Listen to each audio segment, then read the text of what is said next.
எல்லோருக்கும் வணக்கம். எடப்பாடி பழனிசாமியினர் இன்றைய தினம் ஒரு தீர்ப்பு வந்திருக்குது. கழகத்தினுடைய கொடி, சின்னம், லெட்டர் பேட் ஆகியவைகளை கழக ஒருங்கிணைப்பாளர் ஐயா ஓபிஎஸ் அவர்கள் பயன்படுத்தக்கூடாது என்ற அந்த வழக்கில் ஏற்கனவே 30 நாட்களுக்கு பயன்படுத்தக்கூடாது என்ற ஒரு இடைக்கால தீர்ப்பு நீதியரசர் வழங்கியிருந்தார். அதன்படி மேல்முறையீட்டின் காரணமாக இன்று இருவர் அமர்வு, அதாவது நீதியரசர்கள் மகாதேவன் அவர்களும் நீதியரசர் முகமது சபீக் அவர்களும் இந்த வழக்கு விசாரிச்சாங்க. அதில் இந்த மனுவானது தள்ளுபடி செய்கிறோம் என்று சொல்லியிருந்தார்கள். இதை எடப்பாடி பழனிசாமியினர் அந்த மனுவானது தள்ளுபடி பண்ணிட்டாங்க. இனி கட்சிக்கும் அவர் ஓபிஎஸ்க்கும் எந்த ஒரு சம்மந்தமும் கிடையாது அப்படின்னு சொல்லிட்டு பயங்கரமாக வெடிச்சு கொண்டாடிக்கிருக்காங்க. அந்த அளவுக்குலாம் ஒன்றும் சீன் இங்கே இல்லை. அதை தெளிவாக எடப்பாடி பழனிசாமியினர் புரிந்து கொள்ள வேண்டும்.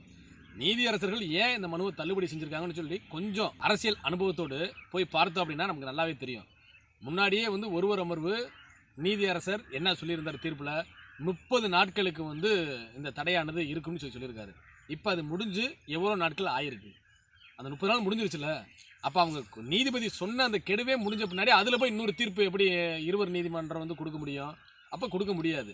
அதுலேயும் என்ன சொல்கிறாங்க, நீங்கள் முன்னாடி இந்த வழக்கை விசாரித்தா அந்த நீதிபதிக்கிட்டே போய் உங்களுடைய மனுவை நீங்கள் கொடுத்து அந்த வழக்கில் உங்களுக்கு தேவையான நீதியை பெற்றுக்கொள்ளலாம் அப்படின்னு சொல்லியிருக்கிறாங்க.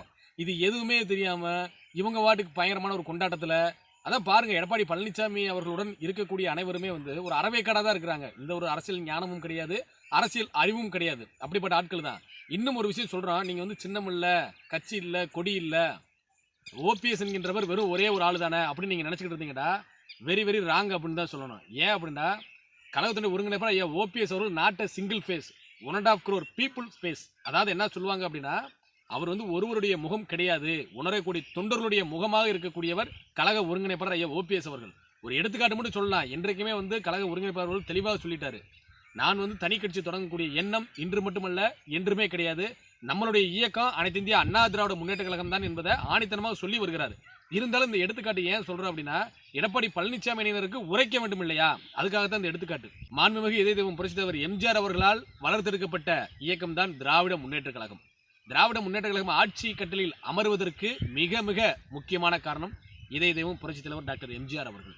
அது எல்லாருக்குமே தெரியும். ஏன் அப்படின்னா அந்த சின்னத்தை ஒவ்வொரு இடத்துலையும் உதயசூரியன்ற சின்னத்தை பட்டி தொட்டி எங்கும் கொண்டு போய் சேர்த்த பெருமை ஐயா எம்ஜிஆர் அவர்களுக்கு தான் சேரும். ஏன் அப்படின்னா அவர் நடிக்கக்கூடிய படங்களில் பொட்டு வைப்பார். அந்த உதயசூரியன் கலரில் பொட்டு வச்சு அந்த உதயசூரியனை மென்ஷன் பண்ணி அவருடைய நெத்தியில் பொட்டு இருக்கும். ஏன்னா அந்த மாதிரி சினிமாக்கள் வடிவிலும் சரி, அவர் படத்தில் இருக்கக்கூடிய பாடல்கள் வடிவிலும் சரி, அந்த கழகத்தை எந்த அளவுக்கு கொண்டு போய் சேர்க்கணுமோ அந்த அளவுக்கு சேர்த்து ஆட்சி கட்டில் அமர வைத்த பெருமை ஐயா எம்ஜிஆர் அவர்களுக்கு தான் சேரும்.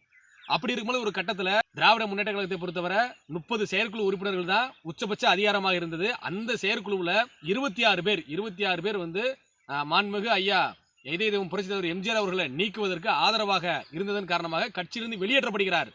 அன்று தமிழகத்தில் இல்லங்கள் தவிராம ஒவ்வொரு பட்டி தொட்டிலையும் உதயசூரியன் என்கின்ற சின்னம் இருந்தது. அதை எதிர்த்து ஐயா எம்ஜிஆர் அவர்களால் என்ன செய்ய முடியும் அப்படின்னு சொல்லிட்டு எத்தனையோ பேர் அந்த காலத்திலே அந்த விவாதங்கள் எழுந்தன. அதையெல்லாம் தாண்டி அனைத்து இந்திய அண்ணா திராவிட முன்னேற்ற கழகம் என்கின்ற ஒரு இயக்கத்தை ஒரு தொண்டர் தொடங்குறார்.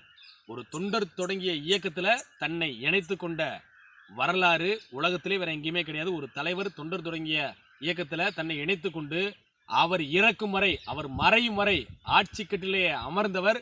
அந்த மரியாதை, அந்த பெருமை அனைத்து இந்திய அண்ணா திராவிட முன்னேற்ற கழகத்தை தான் சேரும். மாண்புமிகு இதய தெய்வம் புரட்சித் தலைவர் எம்ஜிஆர் அவர்களை தான் சேரும். எப்படி யாருனாலும் அழிக்க முடியாதுன்ற ஒரு இயக்கத்தை புதுசாக ஒரு கட்சியை ஆரம்பித்து அந்த கட்சியை பட்டி தொட்டியங்கள்லாம் கொண்டு போய் சேர்த்து இரட்டை இலை என்கின்ற சின்னத்தை உருவாக்கி அந்த சூரியனுக்கு ஒரு முடிவரையை எழுதி தான் இறக்கும் முறை ஆட்சி கட்டில் அமர்ந்தார் என்றால் அது வரலாற்றில் பொன்னெழுத்துக்களால் பொறிக்கப்பட வேண்டுமா இல்லையா?